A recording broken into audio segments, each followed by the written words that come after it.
أستاذ رشيد محمد الشريعي، رئيس المكتب التنفيذي للمركز المغربي لحقوق الإنسان المنتخب في الولاية الأخيرة من خلال المؤتمر الثالث بمدينة سلا المعمورة. نستضيفك على هامش المؤتمر الجهوي، تأسيس المؤتمر الأول الجهوي جهة سوس مصدرة. أبينا إلا أن نقوم بهذا الحوار رفقتكم. يعني ما هي تصوراتكم المستقبل المركز المغربي لحقوق الإنسان، وكيف ترون مسار استكمال الهياكل التنظيمية للمركز المغربي لحقوق الإنسان، وهل ما زالت تلك محاولات التشويش التي يقودها حسب تعبيركم في المركز المغربي لحقوق الإنسان مجموعة من الأشخاص الذين كانوا محسوبين في وقت سابق على المركز المغربي لحقوق الإنسان؟ اولا اللقاء اليوم هو كيجي في اطار استكمال الهياكل التنظيميه للمركز المغربي للإنسان،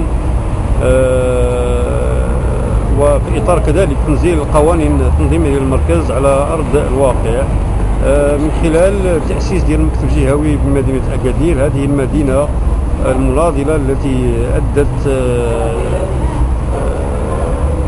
الغالي والنفيس من اجل بلوغ المغرب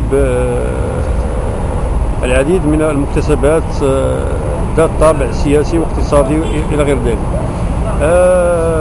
عمل المركز اليوم من خلال مكتبه الجهوي سوس ماسا ينطلق في إطار جميع قوى فروعنا بالمنطقة من أجل مواجهة وتصدي لكل لوبيات فساد في هذه المنطقة، وكذلك إعداد تقارير موضوعات تتعلق بكل اختلاف الخروقات التي تطال المواطنين في هذه المنطقة.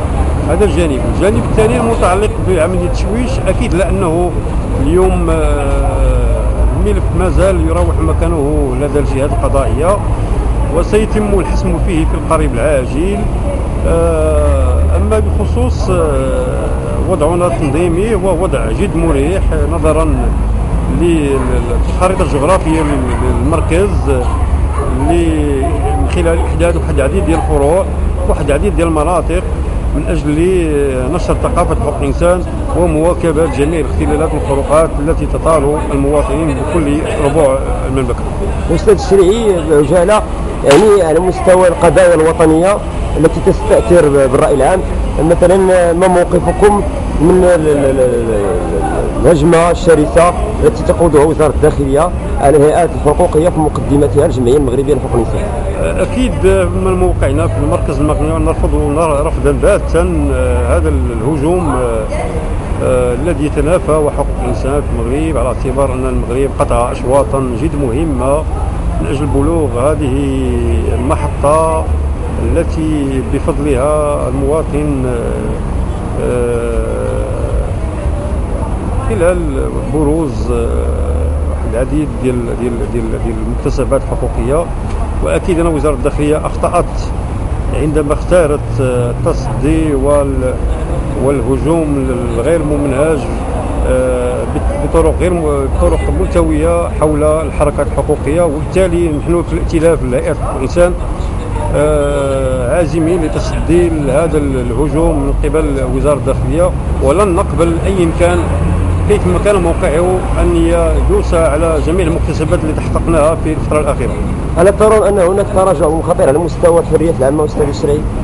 أكيد نحن نوقف مكتوفي الأيدي تجاه هذا المخطط، ولكن سوف نراهن من خلال حلفائنا في الائتلاف على مواجهة كل لوبيات التي ما زال تحن إلى ماضي إلى ماضي ولا عليه الزمان، ولن نقف مكتوف الأيدي ضد هذه اللوبيات، بل سنتصدى لها بكل ما أوتينا من قوة من أجل الحفاظ على مكتسباتنا الحقوقية. إذن شكرا الأستاذ رشيد الشريعي، رئيس المكتب التنفيذي للمركز المغربي لحقوق الإنسان.